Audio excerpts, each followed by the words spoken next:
In today's episode, we discuss Norse and Greek mythology and how they apply today, learning from myth, the shadow self, how to be more mindful, self-awareness, and more. I really think you're going to enjoy today's episode, and as always, if you could please give the show a share, and also, of course, this is going to be huge for us, is go on and leave us a review on your podcast platform of choice. This really helps us with the rankings and to spread the word about the show. So thanks again. Today's show is brought to you by IcePod, finally an affordable, portable, and effective way to get the benefits of cold water immersion in the comfort of your own home. I opted for the Pro Bundle, which includes the IcePod, a water circulating pump, a special insulated lid, and a thermometer to check the temp of your water. Even in Georgia, the IcePod keeps my water between 60 and 70 degrees, and when I load it up with a 36-pack of water bottles that I use and refreeze after each session, I can easily get it around 50 degrees for the perfect cold water immersion experience. Despite being light and portable, the IcePod is super durable, and it's the perfect solution for anyone who wants to experience the benefits of cold water immersion without spending thousands of dollars for a home water chiller or trying to DIY your own. Cold immersion can help with recovery and muscle soreness, raise dopamine levels, help you wake up and be more alert, help you to burn more calories, mobilize brown fat, and more. Visit podcompany.com and use my special promo code SHANE50107 for $10 off your order, and each sale helps to support the show as well. Stay cool out there, people. Are you looking for the perfect high-protein snack that isn't loaded with stuff like MSG, nitrates, and sugar? Carnivore Snacks is the perfect high-protein snack made from quality grass-fed beef and salt. That's it. Each bag uses 1 pound of high-quality beef, lamb, pork, or chicken, salt, and nothing else. Aside from being easy, healthy, and convenient, they also taste great. These snacks are not just another jerky. They are way better. Give a bag a try, and I know you'll keep coming back. Check out Carnivore Snacks, spelled with an X.com, and enter coupon code SHANE05137 for 15% off your order, and each sale will help support the Renaissance Wisdom podcast as well.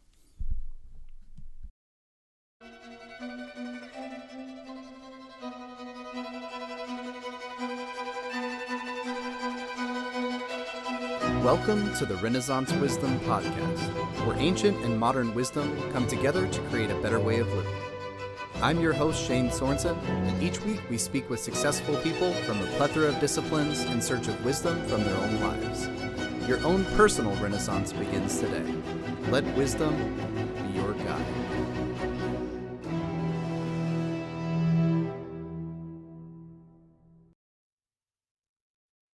Hey everybody, welcome to the Renaissance Wisdom podcast. I'm here with today's guest, David Alexander. Welcome to the show. Hi Shane, thanks for having me. I've actually listened to you a little bit, I think from, I just heard the one with Josh Bertolotti when you were on his show. And okay. I think I had heard you with, the Strong Stoic podcast a while back?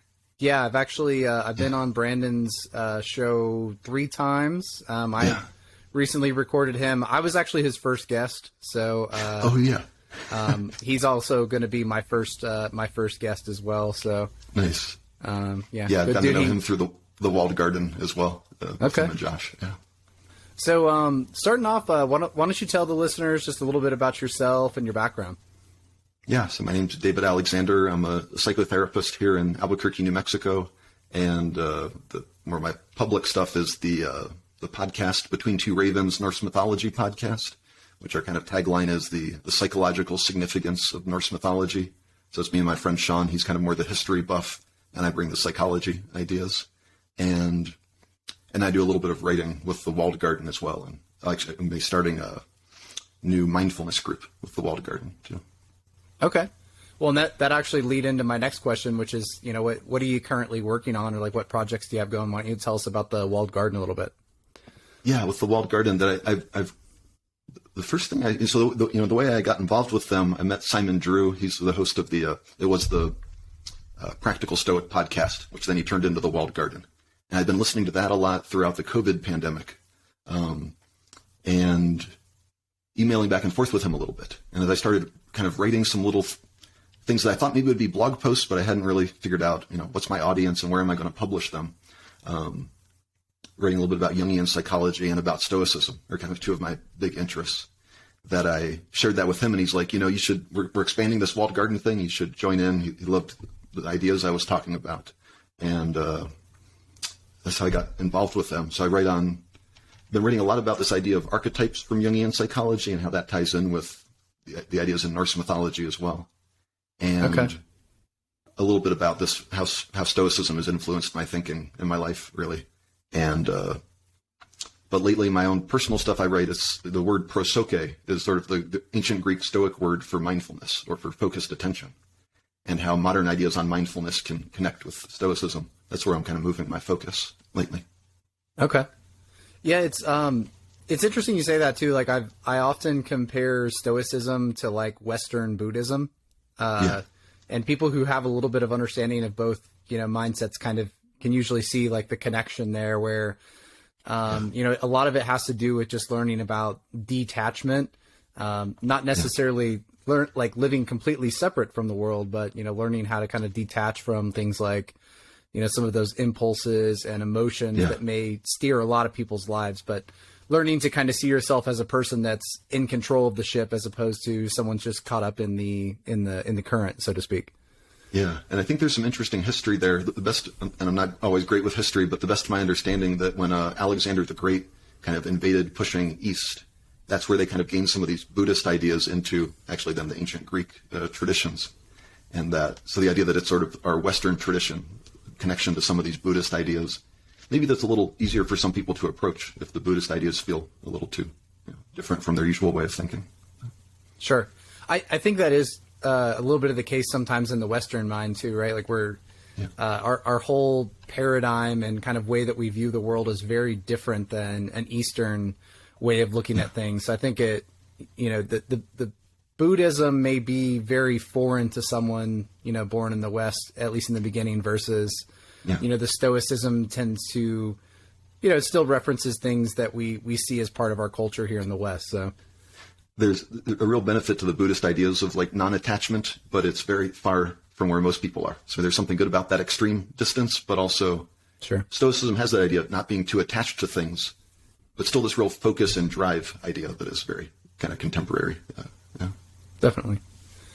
So a couple of the things I really wanted to talk to you about, were some of like the Norse mythology. So a question that I run into a lot with people when I tell them about, my work or like, the podcast or the book, a lot of times people kind of have this default idea that, like, for example, Stoicism or Plato or just any kind of like ancient philosophical wisdom is maybe outdated, right? Like, well, it may be great in a time when there was no technology and, so on and so forth. But, how does that apply to your life today, or how can we benefit from it today? So I'd like to pose that same kind of question for you, with Norse mythology. What makes it significant or relevant for today, and how can we extract wisdom there? A couple different places there. Actually, a lot of different ways I could take that question, but the one so what brought me to studying it was my friend Sean, who's the co-host, he was just talking a little bit about it, and it was right at the same time as I was learning about Jungian psychology and this idea of understanding the archetypes, and that idea like to understand yourself better, to understand your unconscious mind. That's the whole idea. Why would you care about your dreams? Why would you care about myths and fairy tales? That people were kind of projecting their unconscious mind into these stories. So whether it's modern stories or ancient stories, there's something there that's true about just the human spirit or the unconscious mind. Mm-hmm. That to understand these archetypes, to show up in dreams, to try to make sense of what are the figures in your dreams, maybe understand the myths, and they're very strange kind of stories, sort of like dreams in ways. Another way, that idea of why is it relevant today, especially the Viking history. So one is, if you're interested in philosophy and you know about Nietzsche, that idea that God is dead, right? And this transition, we're kind of transitioning from a Christian culture to something new, and whether it's atheistic or some other type of spirituality. And a lot of people aren't sure, where they fall in that or which one is more beneficial. That the Vikings, especially where these myths were written down, was that transition from when there was this old pagan culture to Christianity. The Romans came in and kind of said everyone needs to be part of the Roman Empire. You need to be Christian. And how they dealt with that transition. And then also that they have this ancient mindset that, sort of Carl Jung talks about this sort of idea of just what is the mindset that humans evolved with? What's underneath all of our cultural baggage? That some of that ancient pagan traditions maybe are a thing that intuitively fits for people if Christianity is not the thing for them. Yeah, it makes me think, I believe it was Rousseau, and I think Nietzsche actually touched on this a little bit too, like the idea of the noble savage, the idea that's like kind of tapping into something that's a little bit like primordial in us, something that's a little bit deeper, that's maybe a part of ourselves that we suppress in order to, operate in society, right? Right.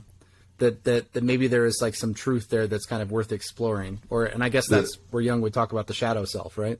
Yeah, well, and he would even use the term of archaic man, and that's that idea that there's something that we evolved to do, and we had this, connection to nature, the universe, things like this that, no one taught us, right? The old cultures, they just kind of figured it out on their own somehow. They figured out some kind of system, but that idea that there's something we've lost touch with. So why do you look to the past, right, to connect back to something like that?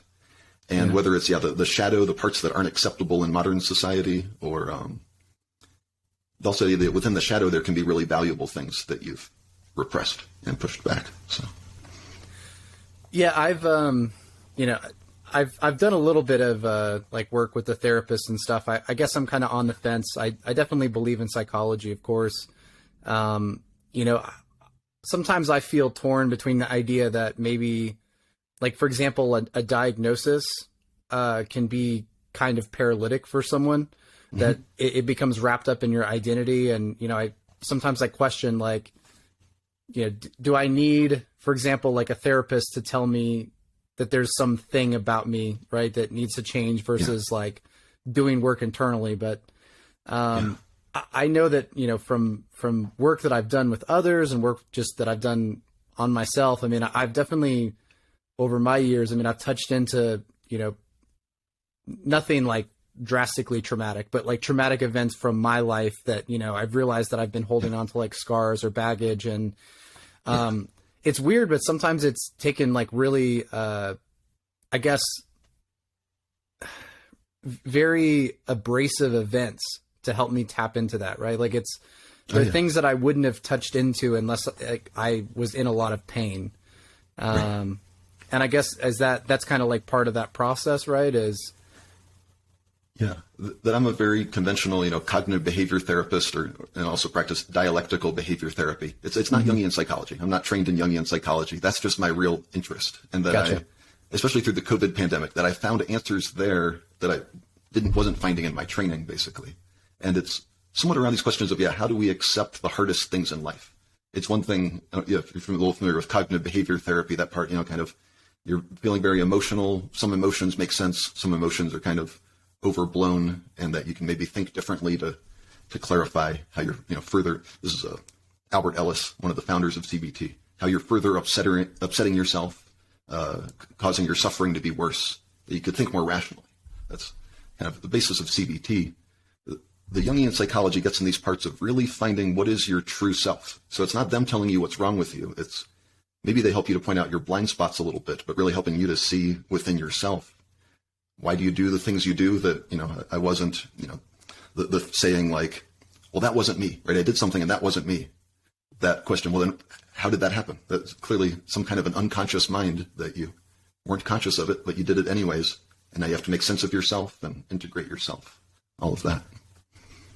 Yeah, and it's complicated too, right? Because there's so many different like inputs and impulses. You have like social programming, like things that people have, taught you or told you, or society has taught you. You have, I guess, past experiences. You have biological impulses. Like something I've been reading up a little bit more on lately is, the dopamine cycles. And something that I've picked up recently is a lot of my day is determined by the first 15 minutes after I wake up. And the big thing is, like, if I turn off my alarm, put my phone down and get going, I'm much more productive. My energy levels are better. If I spend 15 minutes just like swiping through videos on TikTok, it changes me for the rest of the day. Yeah. So, I mean, obviously, like, part of that is just being mindful. I mean, do you have any tips for people out there? Like, you know, how do you gain a higher level of self-awareness kind of over those things so that you can, as you mentioned, or as you know, kind of said, like, how do you tap into who you really are versus, you know, some of those just like impulses that you may not be conscious of? Right. The idea of mindfulness is that it's really a practice. So rather, an early idea I had was that, you know, you take a mindfulness class and now I'm a more mindful person, and that's great. But really, it's not something you learn once. You have to be practicing it every day, or, you know, as often as possible, at least a few times a week, maybe even 3 times a day actually would be good. It doesn't have to be a long thing. It can be just a couple minutes of stopping and doing something that's mindfulness. So whether that's focusing on your breath, focusing on your senses, things you see, you know, going for a walk. It's that difference between going for a walk and your mind's wandering and you're worrying, or you're talking to somebody on the phone, or to go for a walk and really pay attention to what you're actually doing. And then as you practice meditation or things like that and get better at it, to really sit there and focus on your breath. The thoughts wander in, and you kind of allow them to come in, you allow them to leave, but then you kind of pay attention to them and to see, what is that thought, the thing that comes to your mind? And rather than it being an upsetting feeling that you have to run away from, kind of sit with, you know, what does that mean for me? Is that a thing I actually want? Is that like you said, just kind of instincts and drives? Or is that really me? That's kind of a starting place, I think. Sure. And do you personally recommend, or do you find, you know, more benefit in, like, for example, you know, meditation, where you're just kind of trying to clear your mind and just kind of relax and like be present in the moment? Or do you like more like self-reflective things, like, for example, journaling, or, you know, starting your day and like writing out a list of kind of things that you want to work on and be aware of the day, or do you combine both?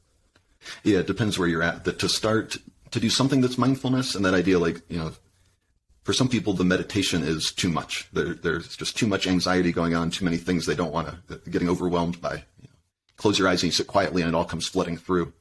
So maybe it's better to start with that, like mindfully walking, even like mindfully washing the dishes, whatever it is you're doing, learning that process of how to focus your mind on one thing at a time.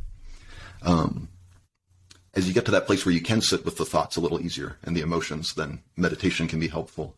And that journaling can really help sort of to amplify the feelings. You really write down what it is you're feeling. So you're actually not avoiding your feelings, you're sitting with it. But you're also taking it out of your head, and you have to slow it down to put it onto paper. And you see that now it's outside of you. It's not just a thing taking over your mind. It's a thought you put. So I found journaling helpful, when it's ideas I don't quite want to vent with somebody or talk it through with another person. Just, write it out to yourself and then see what you think about it when you look back at it sometimes. Yeah. Okay.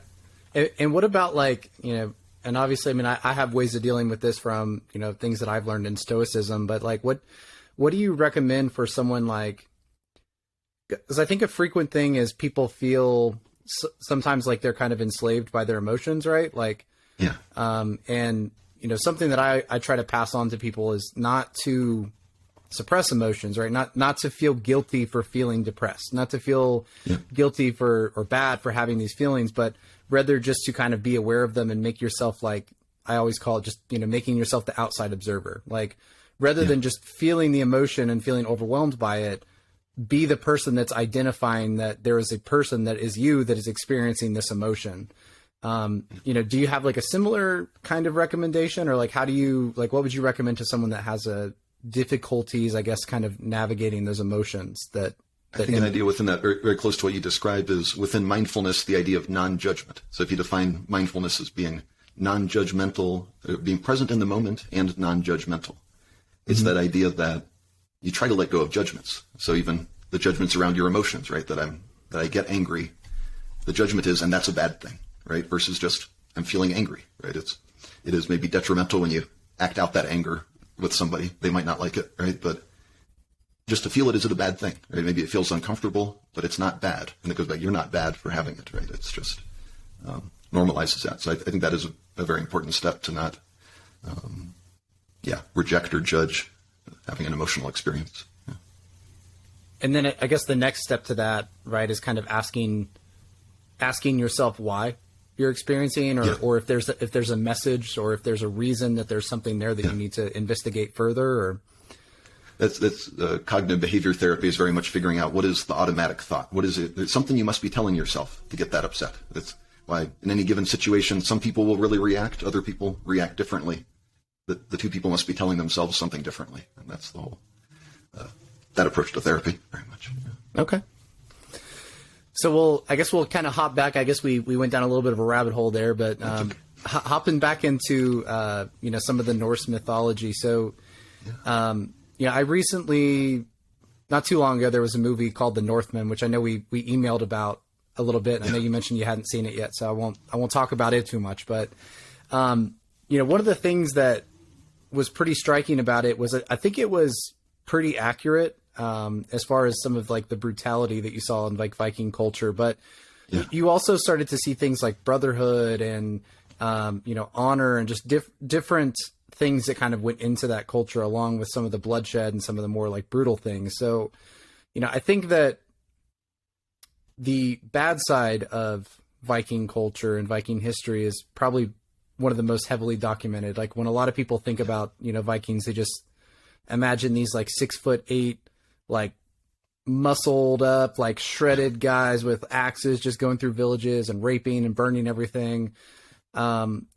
What are some of the redeeming parts of, Viking culture or history that we can look to? Yeah, it's especially within the mythology. There's this one idea that really sort of motivates that kind of, warfare culture, was the idea that to die and go to Valhalla, to be, Odin is the kind of king of the gods, to go to his kind of chosen hall, you need to die in glorious combat, right? That everybody else is going to the underworld, and there's a woman named Hel down there, and you have to live with her. But if you want to go live and drink with Odin, you need to die in combat. And that really is a nice story to convince people they want to go die in warfare for you, right? That's kind of a very sort of a patriarchal or, supports the kings or the jarls, the lords of the time. But some of the other ideas, different from that within the myths, there's one epic poem called the Havamal, and it's sort of the Viking virtues poem. And it talks about all these lessons that Odin is teaching a young poet. The idea is that by writing poetry is how you kind of learn. I mean, back then to be able to write was quite a talent. The people thought it was kind of almost like sorcery or magic to be able to write something. So that if you had the magic of poetry, that you knew these wisdom, basically the idea of finding wisdom in poetry. Mm-hmm. But they talk about a lot of the values there. Some of them aren't so off from Stoicism. Do you think a lot of your listeners are coming from a place of being exposed to Stoicism? Yeah, I think so. Yeah, that the idea of moderation is talked about a lot there. The idea that if a guest comes to your home, you share some of what you have with them, and if you're a guest in someone's home, you eat some of what they share with you, but you don't eat them out of the house and home. Then they're going to want to have you back. It's kind of that idea that there's just these, moderate, temperate ideas. There's really this idea of wisdom, that Odin goes to the underworld to gain wisdom, that he's really focused on wisdom, but maybe not for a wise reason. He kind of wants it to have power over things. So that's kind of maybe a difference that was maybe in the Viking mindset, but that they did value the idea of wisdom, even if it was a thing in Viking culture. It was very, as you're describing, a very masculine, kind of manly, this certain type of masculinity idea, but that they were willing to go to sorceresses and do unmanly things if it was to gain wisdom, that they weren't too proud kind of to do that. There's one myth where Loki and Loki and Thor have to dress up in dresses and wedding dresses to sneak into a place. And they don't really, Thor certainly doesn't want to do it, but that's what he needs to do to get his hammer back so that he's, not too proud to do that.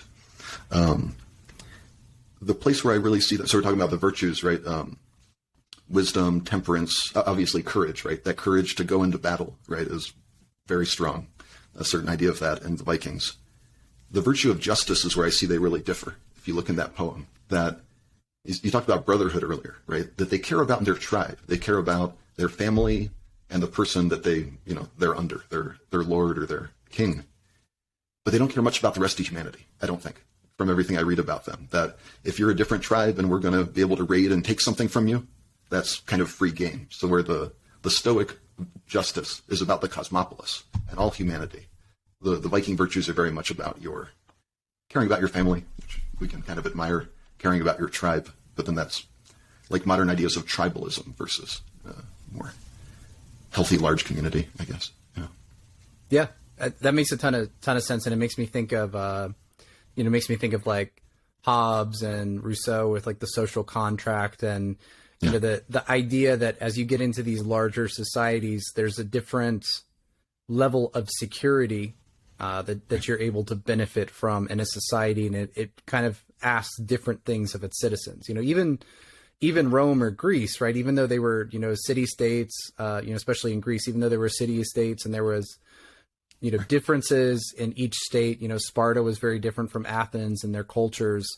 You know, they were larger societies as opposed to these kind of like smaller bands of tribes. So, and I guess they kind of saw one another as Greeks, even if they were from a different Greek city state. I guess they still saw that kind of camaraderie or that brotherhood versus the Vikings. Sounds like they had a much smaller kind of pinpoint view on who a brother was. Yeah. And it's there's even things within that Havamal poem where it talks about, you know, some of they have all these little nice sayings of things to remember, you know, sort of like, it's almost like the 10 Commandments, but there's over 100 stanzas of the poem. It's things like, you know, how do you keep yourself safe? Well, you arm your friends. There's another one that you need to really know who are your true friends. Don't go arming a false friend. It's not going to work out well. And so that idea that these were things that were just very practical to them, but you can also take them quite metaphorically, right? To raise up your neighbors so that they're capable of supporting themselves, and then they can help you when you fall on tough times. That's a modern way to take it rather than just giving people axes and swords. Yeah. Yeah, and you saw that a lot. You know, actually, like in the Greek society, especially, you saw this celebration of the individual, and you know they celebrated the athlete. They put these like bodies up on display. It was a reminder to the citizens, kind of what was possible, what the human was capable of, and when you know people push themselves to be better, to achieve the arete, the excellence. You know, they went out and they were better soldiers and better tradesmen, and you know, by being strong as an individual, all of these, you know, little strong individuals make up a stronger society. Right. And, you know, it makes sense that in Viking culture where, you know, they didn't necessarily have the security of like city walls, for example, they're kind of on the move. They're, you know, more tribal. There's more, they're more vulnerable to the elements. They're more vulnerable to, you know, attacks from different entities around them. You know, it would make sense that they would start to kind of like hold up certain virtues over others that maybe we would, you know, like in a more secure society, maybe there's more emphasis on wisdom as opposed to like strength and brutality. But when your whole survival rests on your ability to exert harm on, you know, an attacking force, you know, it would make sense how that would be elevated more. And the idea when you live in a rugged landscape where you can't exactly, you know, have farms and everybody's kind of collecting all the grain back to the big city, but things are a little harder. So the idea of, you know, trying not to judge them by our modern standards. It's also interesting because, you know, a lot of the Stoic philosophy was being written 1,000 years before these Viking poems were written down, but that a lot of those things hadn't reached them. You know, they hadn't received that kind of cultural message that this is what, you know, culture is, right? They had their own culture, and that was only 1,000 years ago from today, right? So that it's this sort of window into something that's maybe a much more ancient idea, you know, those ideas that go back 4,000 years, but again, that maybe we can relate to kind of somewhat today. Yeah. What do you think, like, I mean, do you have like one, I guess like if there was like one lesson or, you know, one major like takeaway from mythology and just like Viking culture that you would pull out that you would say is just really valuable, like a lesson that we could learn from today? Or the one thing that we didn't kind of think about looking into it, but especially my co-host Sean always kept pointing out, was this idea of fate. And even especially as we looked at Loki, this idea, at first Sean was calling him an agent of chaos, because Loki comes in and somebody had a plan and it makes things more chaotic. But when you look at the myths deep enough, it's actually that Loki gets things back to the way fate intended. That when Odin, you know, he's the king of the gods, he thinks he can do whatever he wants. And he's either, you know, trying to bring his son back from the dead or things like that. But Loki tricks you. So the thing you think you're trying to accomplish, you know, basically that you can't will what's against the fate of the cosmos. And that's an idea in Stoicism. And you learn it all these really interesting ways within Norse mythology. Yeah, free will is really tricky like that when you think about it, like, because you imagine, like, if there is some sort of creative force, right, whether you ascribe it to God or Odin or the universe or just, you know, the laws of physics, whatever you kind of ascribe it to, it's like, if everything is set, do you really have a choice? And if there's something with foreknowledge of everything, does foreknowledge exclude you know, the ability to kind of like go off of course? I think it was maybe like Einstein that you know, went a little bit crazy with the idea that, like, if everything was just kind of this big cycle and is repeating, that we were kind of, everything about like free choice was just an illusion. It was all just part of fate, even if we thought we were in control. Right. That I was actually just reading Carl Jung this morning, his book Aeon, I think, that he was saying how free will is a psychological fact. It's a psychological experience. You experience free will. Whether the metaphysics of it, it's a fact, that's probably up for debate. He's not going to give you that answer. But, you know, does free will exist? That we experience it. So rather than it being an illusion, the idea that it is a fact in your experience of things, that's what it is. But can we ever actually even say on a larger scale that it's sort of just a, I think as Kai Whiting at the Walled Garden says, it's sort of it's actually an expression of faith, whether you have faith in science and the universe and our intellectual capabilities as human beings, or you have faith in other things.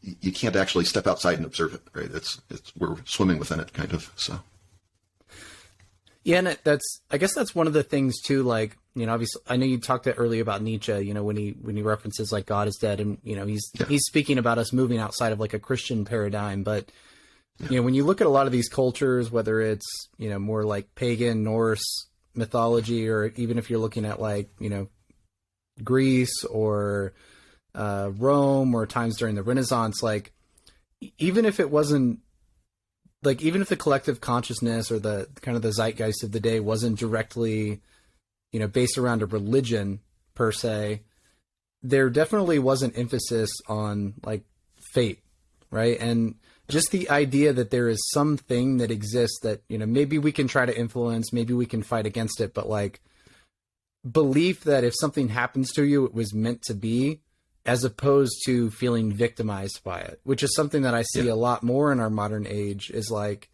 you know, somebody has a traumatic event, somebody has something bad happen to them, and they become very paralyzed by it. And they just sort of, you know, like, woe is me, you know, like, why did this have to happen to me? Like, this is awful. Like, everything's meaningless, versus something bad happening to you and you just saying, well, like, it just is what it is, right? It's fate. It was beyond my control, and I have to move on. I just have to continue to kind of go along that channel that fate has lined out for me.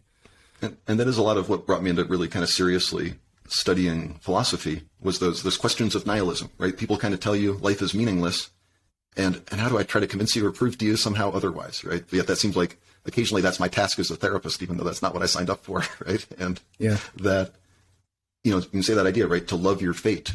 And it's nice to just keep telling yourself that, but if you're not feeling it, it doesn't feel very true. But then how many different ways can you think about it and explore it until some piece of it does kind of feel true, right? And that's, whether it is reading Stoics and Epictetus, whether it's looking at Norse mythology, maybe something there strikes you and you're like, yeah, if I do what Odin did there and I keep striving, it's like Buddhism and non-striving, right? I keep striving to make this thing happen, I'm actually just causing my own destruction. That's when I saw that in that one myth, I'm like, that strikes me. I don't know if it strikes most people. But, yeah.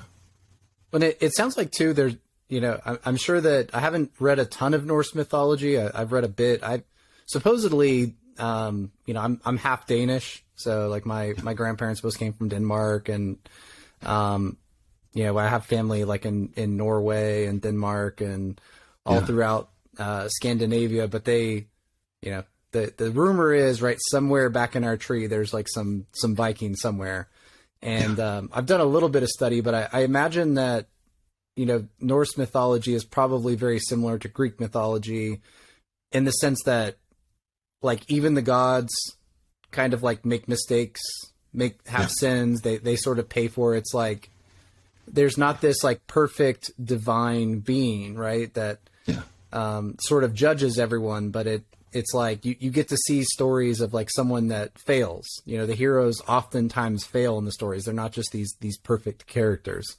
Yeah. What's interesting is the one Norse god who is the perfect and all good, the beautiful Balder, who is one of Odin's sons, that Loki sets up this scenario where the blind, they're all throwing weapons at him to see that he's unharmable and they can't damage him. So it's like, hey, everybody, have a good time, throw weapons at him, and they just bounce off him, right? But somehow the one thing he's weak to is mistletoe, and somehow Loki knows that. And Loki gets the blind god and gives him a spear made out of mistletoe, or maybe it's an arrow or a blow dart gun. And he's like, sets up the blind god to aim it at him, and everyone's like, this is funny, he's going to miss. But Loki aims it just right, and that he kills him. And so that Loki won't allow that to be. This idea that perfect, all good, that's too much. And fate will crush that. And the human beings are much more complicated. They're not perfect and all good. You know? What's your favorite? Do you have like a favorite like a favorite piece of Norse mythology, a favorite story from it? Oh, it's pretty hard to say after looking at all the different ones. Yeah. I like the sacrifice of Odin a lot, because it's probably not so different from the Christian story of Christ sacrificing himself for others, but Odin's doing it purely selfishly and for wisdom, that he just wants all of this knowledge of the future and how to control everything and magic powers. But he hangs himself from a tree, and sort of these like I'm trying to remember the details of how it is that he's kind of hallucinating there as he's hanging from a tree, and he gets to go to the underworld and he talks to the seeress. And that, for me, it really connects to some of the Jungian ideas of like understanding your feminine side. That, you know, as a person, if you're a man, but you also have a feminine side, and that's a source of wisdom. But the Norse mythology shows really kind of the dark aspects of it. That it's not necessarily just going to be nice and shiny and beautiful, but it's something you need to approach. It's maybe the thing you're most afraid to approach, but you do it anyways. Yeah. Okay. So that's I think probably a good bridge into I wanted to ask you specifically about like Jung and the shadow self. Like how do you feel that, I guess, the shadow self, or this idea, presents in like Norse culture, in the Norse mythology? It's the thing is it's a little bit true of the Greek mythology, right? As you're saying, Zeus is not necessarily a person you look up to, but the idea is that he's too extreme, he's too powerful, right? So he can kind of get away with anything. That wouldn't necessarily be admirable for a human being. But really, all of the Norse figures are very shadowy. The Thor is maybe one of the ones who's a little more kind of just upright and courageous. But even he has moments of weakness and people taunting him for being weak, and he goes into a rage, and kind of all the things Stoicism warns about anger. That's very much who Thor is.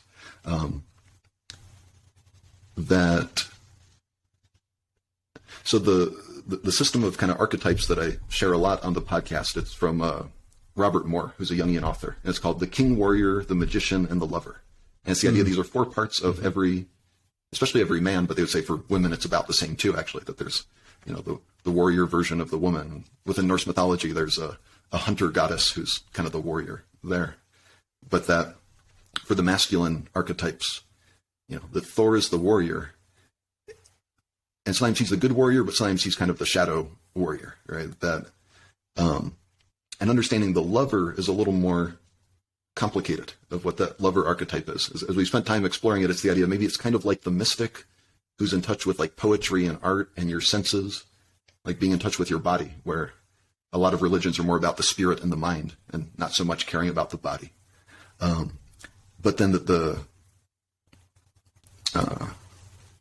trying to think which part I want to say and trying to keep it brief. That basically the myths confront you with, this is what the shadow version looks like. They're not showing you the good version. They're showing you what not to do. In a lot of the different myths, whether it's Odin and he's trying to be a king, but he's, trying to have power over others rather than something that's more respecting people's autonomy, maybe. And even with Loki being the trickster, is sort of the magician type, but what's the shadow magician is the trickster. And that part that there's actually something good within that it's not just that the trickster is trying to ruin everything, it's trying to get you to humble yourself, pay attention to yourself, recognize where you're actually deceiving yourself.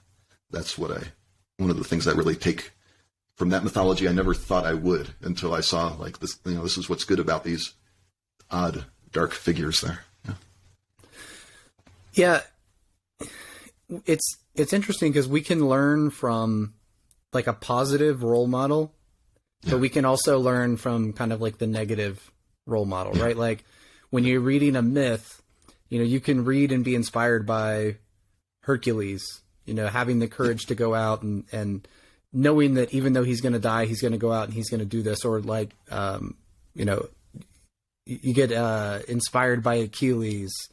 There's things that you can pull from the good, but you almost always see how, like, for example, with like Achilles, right? Like his courage and his strength, which is one of his greatest assets, is also kind of the thing that gets him killed, right? So,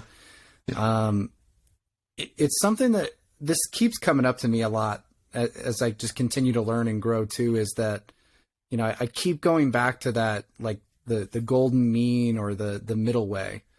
I just feel like whenever you look at any component of, the human psyche or kind of character, it seems like there's a balance between these two extremes. And part of your job as a human being is to try to be aware of that component of your personality and try to kind of like teeter-totter in the middle, and at times, for example, like the one that I always go back to is what Aristotle used with courage. You have courage is actually the ideal. And then, it's in between the two extremes of cowardice and brashness, right? So when someone's brash, they run out into battle with no plan, they get stabbed right away, and, they die. Yeah. And then when someone is a coward, they hide in a ditch somewhere and they never go fight in the battle and nobody knows about them. Where the courageous person is someone that knows when to run into battle, knows when to retreat and gather their forces. It's like the wisdom is in the median. Right. And I suppose that's something that you probably see a lot in the Norse mythology as well. And it's that idea that, whether we're talking about the virtues or these gods or these archetypes, that in some ways they're kind of all the same thing, right? That the warrior, if you're just the warrior, it's destructive. But what is to be the warrior and the lover, right? To be the warrior with love. That's actually just a very complicated question, right? If you try to really play that out in your everyday life, it's one term I've come with is kind of like tough love, right? But not tough love is a euphemism for, I can hurt you, but it's with love, so you can't complain about it, right? But actually, to give somebody the hard answer, but it's really what's good for them, right? That you're actually caring for them by sometimes, setting a limit or telling them what they don't want to hear. That would be, right, the warrior with love, actually. Yeah, and it makes me think too. I don't know if you're a Jordan Peterson fan or not, but I know I like his that he did a series on the Bible and the way he made what's the psychological way of thinking of the Bible. So whether or not you believe it spiritually, right. Just how do you think about it, and how does it a representation of how humans think? And I found that very useful from him. Yeah. Well, one of his quotes that always stands out to me, or I think about a lot, is the idea that like he says like behind every good man there needs to be like a monster, right? And I guess that's the shadow self, right? Is I think that when someone is insecure, when someone is not kind of sure of their own capacity to do harm, they tend to be a little bit more aggressive, a little bit more defensive, versus the person that's like, they know that they can inflict, and I'm talking like specifically, about like battle, for example, right? Like the warrior who really, really knows that he can just go in and win a battle is probably going to be a little bit more reluctant because he also understands war. He knows what comes with it. He knows the danger. And I guess now that I'm thinking about it, maybe that doesn't apply as much in Viking culture when you're trying to make it to Valhalla, right? You're kind of like, is there a measured response, or is it just kind of celebrated to just pick up your sword and just run in there and just get into battle? The way to think of it, again, that Robert Moore, he says, also that the warrior is only the warrior. It's only the good warrior if it follows the king, which would be to be fighting for a good cause, right? If you know you're fighting for a good cause, then, it's meaningful. It's something that's, there's a healthier aspect to it. Whereas if you're fighting and it's not for a good cause, or you don't have that meaning and security kind of thing you were describing, that yeah, either do you lose control, do you go too far? There's probably a lot of different ways to think of it. And yeah, so whether the Vikings were fighting for a good cause or not, right? Their culture, their way of seeing it made sense of it being a thing that was very meaningful for them. We might differ in opinion now, but yeah. It makes me think of an idea too, like, and this is really extreme, and I hope it doesn't get taken out of context by anybody listening. But like, I frequently think, right, like Nazi Germany was so close to just conquering the world. Right? I mean, they were really close. If they would have just been a little bit more intelligent about, keeping their peace with Russia a little bit longer, and maybe, kind of finishing their takeover of like France and UK, and, maybe trying to defeat America first before going after Russia. I mean, they really could have dominated the world. And it's crazy that in an alternate reality where like the Nazis won, we could all be reading a textbook talking about how Hitler was like the greatest leader, the greatest like unifying force, in our history, in our culture, right? And it's really crazy that you could have an alternate reality where Hitler was the greatest man, taught by the textbooks, and then of course we live in our world where we see that he was this really terrible person that killed the Jews, that was really brutal. I mean, that did unimaginable acts of like horror and terror.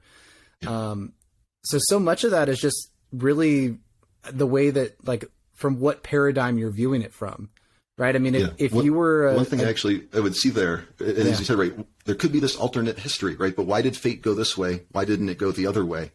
That he wasn't doing it with justice in mind, right? And then the idea that if you don't have justice, then do you actually have wisdom? And they had a lot of strategies and intelligence and things like that, right? But could they not self-reflect and see their shadow? That the part of all the harm and injustice they were doing. When you're too blind to all of that, you think you have wisdom, but it's a false wisdom, and then it all falls apart, right? So that's hopefully that idea that things are going to go the right way, right? He said, it's sort of history's written by the victors, but yeah. So how do you think that like applies at all to like the Viking culture? Right. I mean, or are they not as barbaric as what popular culture may make them seem? It's a good question. And also sort of why did sort of the Christianity and the Roman Empire kind of then take them over, right? Were they just better organized, or were they onto something correct?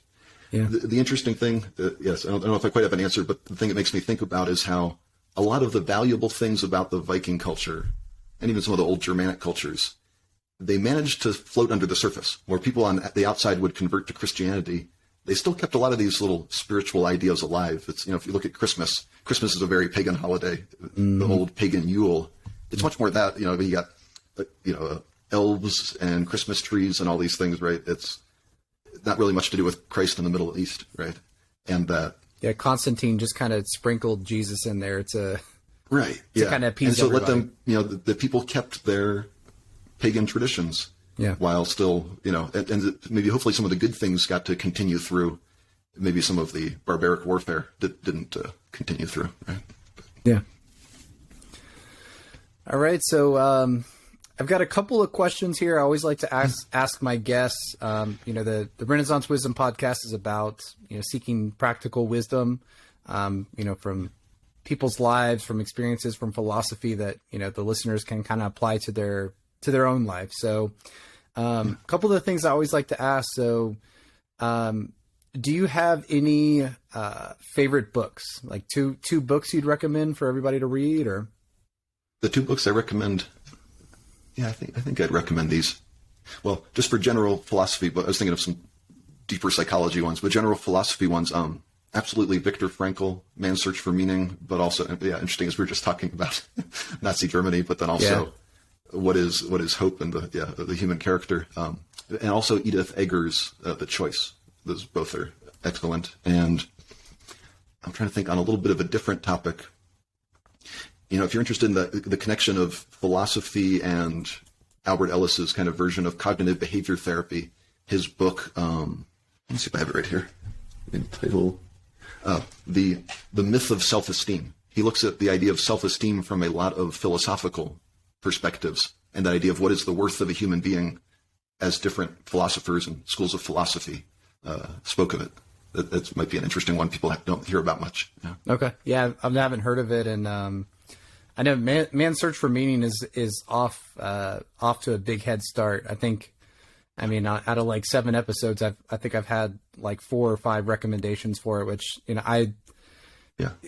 I always love to recommend that book for anybody that feels like they're just going through a tough time and they feel like what they're going through is really awful.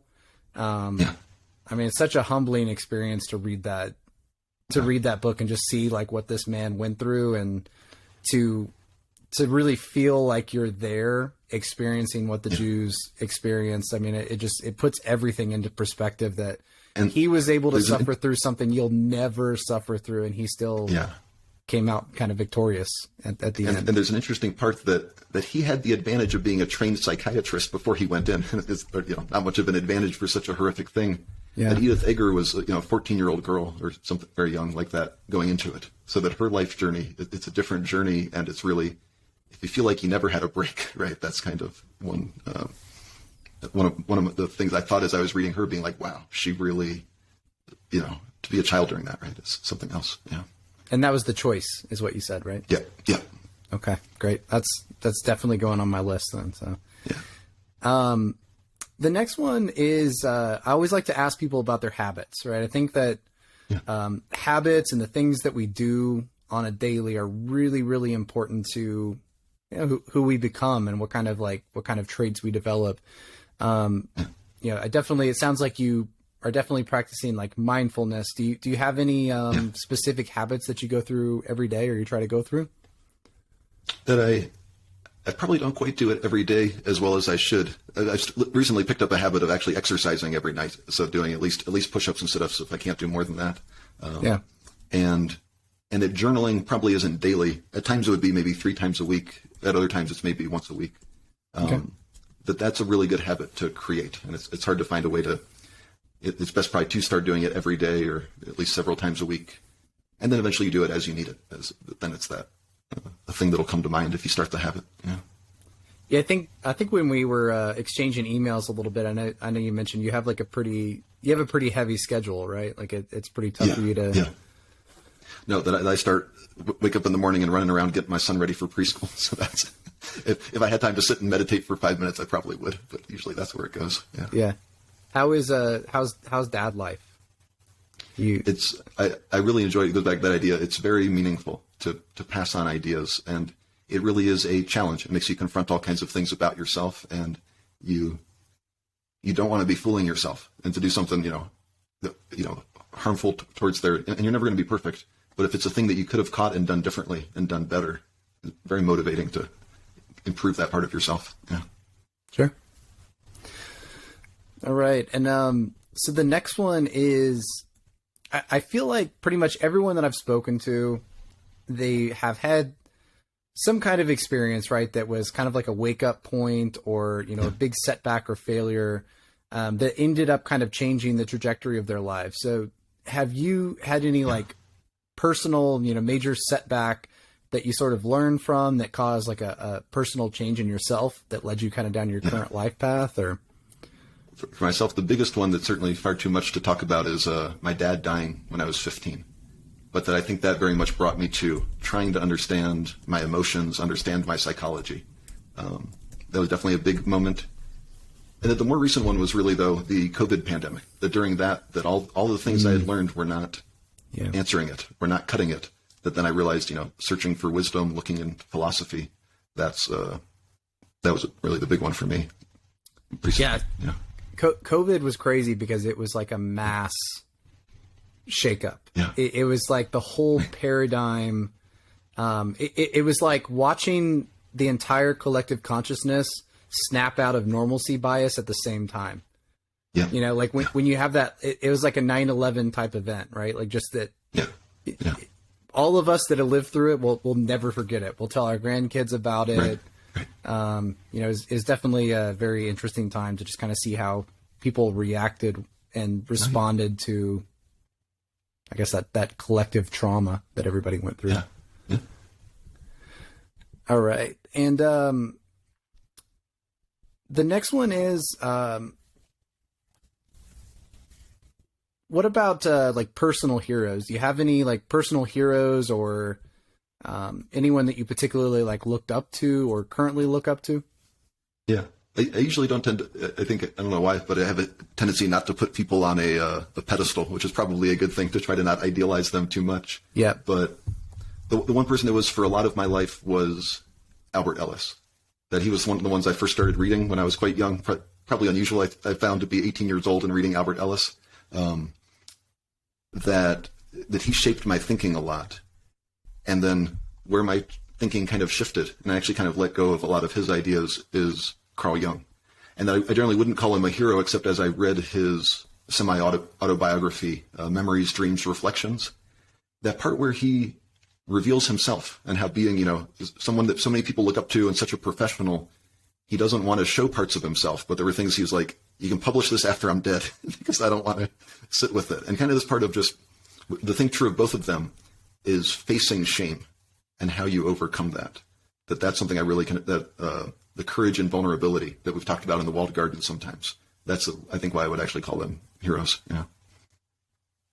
Okay. And last one I always like to ask here. So if you could go back in the past and go to a, teenage, kind of mid-teenage version of yourself, whatever age or time frame you think you need the message, what message would you give to yourself? Yeah. When I saw that question, I laughed because one of my thoughts is, if you think about going back to your younger self, they probably wouldn't have listened to you. That's the reason you needed that advice in the first place. Yeah. But to tell them, read a book on codependence. That is the message, that at least if it got a little bit of spark in there, even if they didn't read the book, maybe get them thinking on some things you need to pay attention to. Yeah. Yeah. My thought with that question is, like, obviously we're teenagers, right? So we didn't listen to anyone, but I like to think, like, if a portal opened up and I was in my bedroom, like sulking, being like my 14-year-old angsty self, and an older version of myself stepped in and said, like, listen here, you little shit, like, this is what you need to do. I'd like to think that I would have listened at least to myself, but I don't know, maybe not. Yeah. As I think of myself, that's quite determined, but know that it would get the wheels turning. Whether or not they would take the advice and just be like, yes, whatever you say, it would get the wheels turning. And I think that's how I like to take it. Yeah. All right. Well, I think that pretty much wraps us up. I know you got to hop off time here in a couple minutes. So, is there anything else you wanted to share out with the audience? I mean, if you want to send me over email, whatever links, I can post those in the description too. But, the links that the stuff I'm working on right now is especially with the Walled Garden, and it's this little project I'm going to be starting, I think, in March or end of March, going into April, that talking about how mindfulness is really helpful towards understanding philosophy. That idea of, how do you do some of the, the dichotomy of control, and even just we're talking about a quote from Viktor Frankl, the moment between stimulus and response, that place where you have a choice. The idea that through practicing mindfulness, you get a little more and more awareness of where you do have room for choice. So that's why it's such a meaningful thing to me to try to bring that to the Walled Garden. It'll be free events you can check out on Friday mornings is our plan there. Awesome. All right. Well, David, really enjoyed talking with you today, picking your brain a little bit. I think I need to go check out some Norse mythology. It's part of my bloodline after all, right? So I need to. Oh yeah. Listen to our podcast somewhat it's a journey, and you might have to start with us from the beginning, where we were definitely amateurs, just learning how to do what we were doing, but that we really dive into the myths. So to read the story and then to hear our commentary on it, we put a lot into it, and I think we have a fun time with it. Yeah. And it's between two ravens, correct? That's right. Yeah. Yeah. Cool. But yeah, I've enjoyed talking to you today, Shane. You have a great rest of your weekend. You as well. Thanks for coming on. Thanks. Take care. Thanks. Bye. Thanks for listening to the Renaissance Wisdom Podcast, and hopefully you learned at least one lesson on today's episode. Our mission here is to uncover practical wisdom to create a better way of living for our audience. If you enjoyed this episode, please help us by leaving the show a review on your podcast platform of choice and by giving it a share on social media. This really helps us to grow our audience and to continue to add more episodes. If you are interested in learning more, please check out our website at renaissance-wisdom.com, or check out the book that started it all, Renaissance Wisdom, How to Flourish in the Modern Day, now on Amazon. Thank you again, and may wisdom be your guide.